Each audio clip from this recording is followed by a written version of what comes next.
Ketamine is a Schedule III drug with a long history as an anesthetic. It's also a well-known club drug on the party circuit. How can it be that it has anti-addictive properties and might be useful to treat alcoholism? Welcome to the Clinicians Roundtable. I'm Dr. Leslie Lundt, and with me today is Dr. Stephen Ross.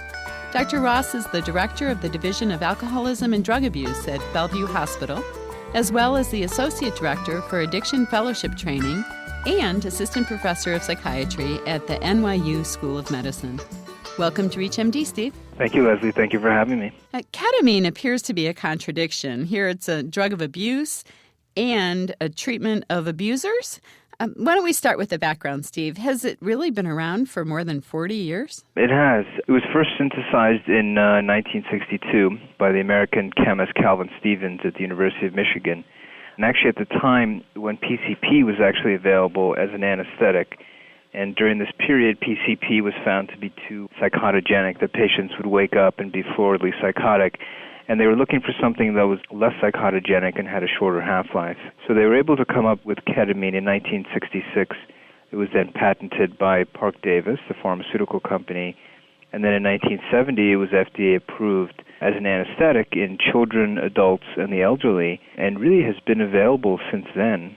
And some people are actually surprised to hear that. And its use is primarily now in clinical settings, in emergency room settings, in kids that break their bones, and orthopedic surgeons like to use it. Why do they like it? Well, it's safer in that you don't have to use general anesthesia, and that the children are sensitive and at lower doses, they essentially dissociate. And so their eyes are wide open, and the orthopedic surgeon can sort of do what they need to, and the children experience no pain. And for some reason, they have a lower likelihood of developing any of the side effects, like some of the psychotic phenomena that we see with ketamine. And what's the mechanism of action of ketamine? Ketamine's part of a family of aryl cyclohexylamines, and it's categorized as a dissociative anesthetic, but it's also in psychiatry categorized as a hallucinogen. And it's actually a true hallucinogen in that it can reproduce all of the symptoms of psychosis, positive symptoms, negative symptoms, cognitive symptoms. Its main mechanism of action is that it blocks the NMDA glutamate receptor.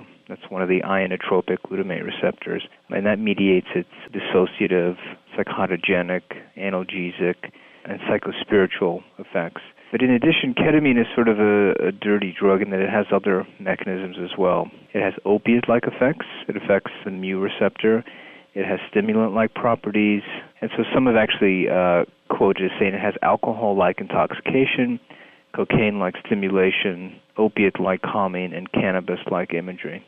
So it actually has multiple neuropharmacologic effects. So I presume that's what people are after with the high, is the psychedelic kind of high? Interestingly, starting in the 90s, it became available as a club drug. Actually, ever since it was introduced, there were reports of abuse. Starting in the early 70s, it was linked with intellectual hedonism, and then in the 80s, we saw healthcare workers starting to get addicted. And then in the 90s, this sort of phenomena of it being included in club-like settings, and the users really are looking for sort of the psychospiritual, psychedelic properties, and they like the fact that it's so short-acting, that its onset is in about 10 minutes, and it's over in about an hour. So really quick. It's a pretty quick-acting drug, yes. And how do they do it? Do they smoke it, shoot it, snort it? They can do all of them. The most common at clubs is they do bumps of it, meaning they will snort it. But you can also inject ketamine intramuscularly, and you can even shoot it IV. But the most common, I would say, is snorting. Actually, you can even smoke it as well. So are there any subgroups that seem to be particularly at risk for ketamine abuse? For example, gay men, younger people. Is it sorted out that way at all? Yeah, there tends to be two distinct categories of users. There's the sort of new age seekers that seek it out for its sort of spiritual and transcendental kinds of properties, and they tend not to abuse it. They tend to use it sort of in very limited ritualistic kinds of settings where it's a more kind of meditative experience and it's not a party setting. But younger kids that go to raves, and in particular gay men, it's become popular in circuit party scenes. So they seem to be at higher risk. And in fact, there are a couple studies looking at the epidemiology in these groups, and there was one study in Britain that showed about 30% of club goers over their lifetime reported having used ketamine. And then there was another study in New York City at a circuit party with about 170 mostly Caucasian gay men.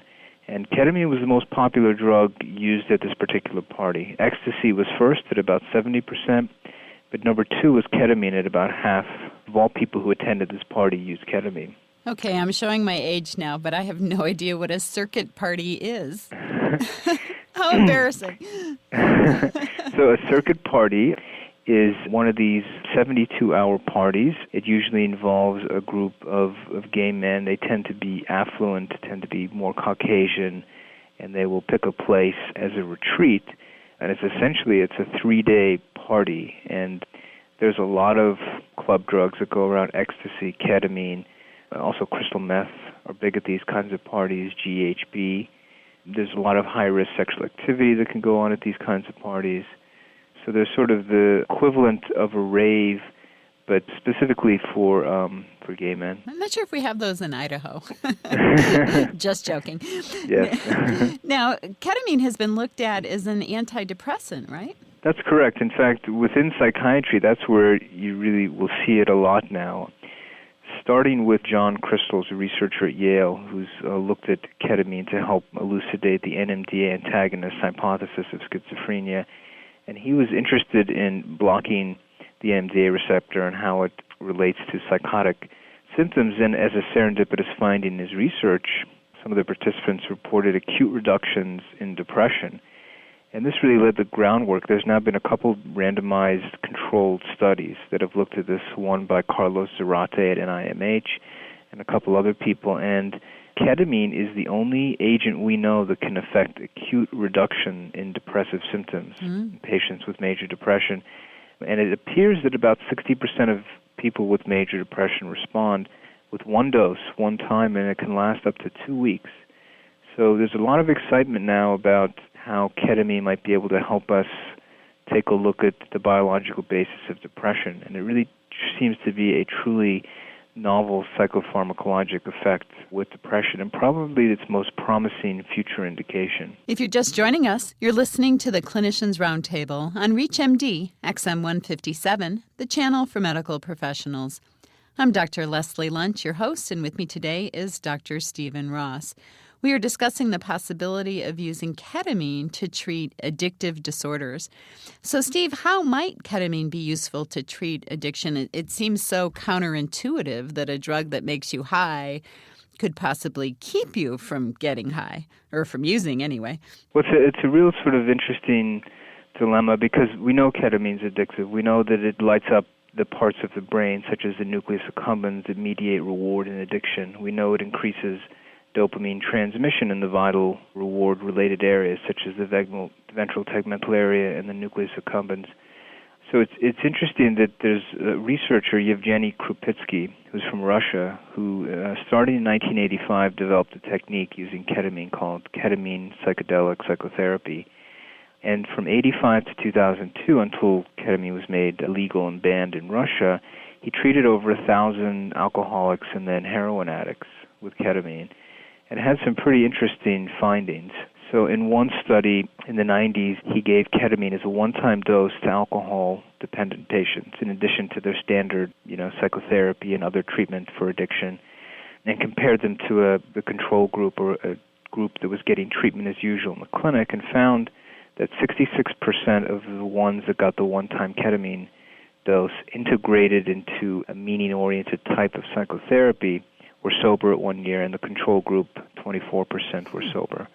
And then he followed this up with a double-blind, placebo-controlled trial in heroin-dependent patients, where he gave 2 milligrams per kilogram IM of ketamine once, versus 0.2 milligrams per kilogram as the active placebo. And there was 35 patients in each arm. And the one-time dose, all the way up to 2 years, there was a significant difference in abstinent rates between the experimental group and the placebo. And even at 2 years, 18% of the experimental group was sober versus 2% of the control group. And so these were some, even though these numbers are relatively small, he has treated many other people and has more experience. So it's interesting to see how, or to think why would ketamine potentially have anti-addictive properties. And that was a sort of interesting thing for me to think about. Mm-hmm. And so one thing would be to look at the biologic properties of ketamine, and in particular the NMDA receptor. There are other NMDA antagonists that have anti-addictive properties. Memantine is an example, the Alzheimer's drug. Acamprosate is another example, a drug called ibogaine. Actually, it's not available, ibogaine, but it is something that's used in Africa and is available to treat opiate addiction. So one theory may be that it's replacing or restoring the tone of the NMDA receptor that has become deficient in alcohol dependence, especially in withdrawal states. And going back to why it might be helpful in opiates, because it's a mu-opiate agonist, there's one possibility there as well.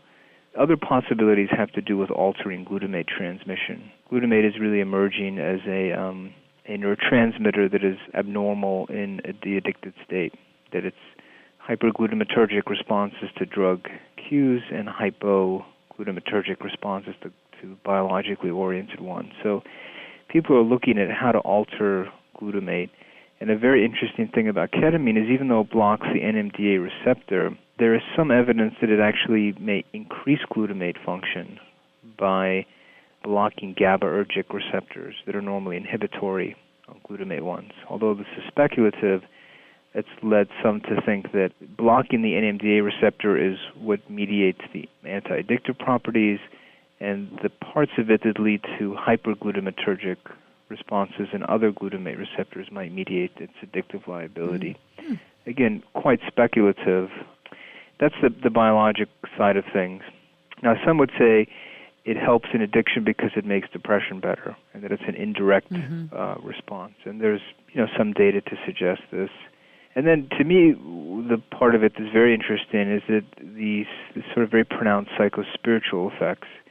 Ketamine can induce, unlike the other NMDA antagonists that I mentioned, like acamprosate and memantine, ketamine can induce these very profound mystical spiritual states where people have the sense of experiencing psychological, death of their ego, rebirth of their ego. They have near-death experiences. They can have emotionally intense visions, dreamlike states. They can have enhanced sense of meaning of things, greater capacity for insight, a change in percepts or how they, construe the world, and these mystical states where they sort of feel connected to the universe, to God. And there's something about these states that have the ability to transform people. And we see this in the addiction world. We're used to thinking of spirituality as a vehicle for treatment and conversion to sober states. So it's interesting to think that it may be the induction of a spiritual state that leads someone to have certain insights that lead them to sobriety.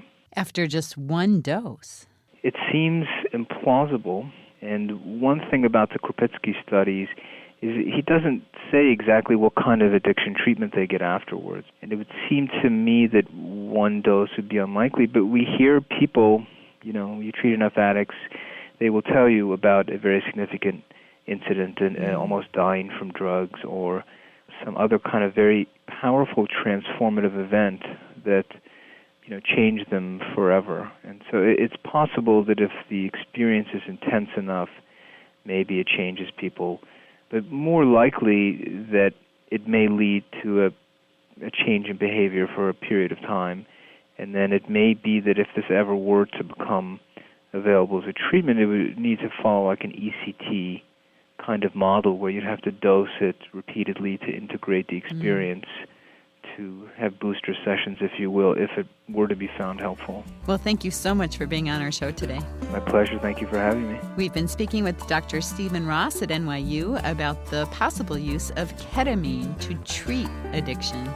I'm Dr. Leslie Lundt. You're listening to ReachMD XM 157, the channel for medical professionals. For a complete program guide and downloadable podcast, visit our website at www.reachmd.com. For comments and questions, call us toll-free at 888-MD-XM157. Thank you for listening.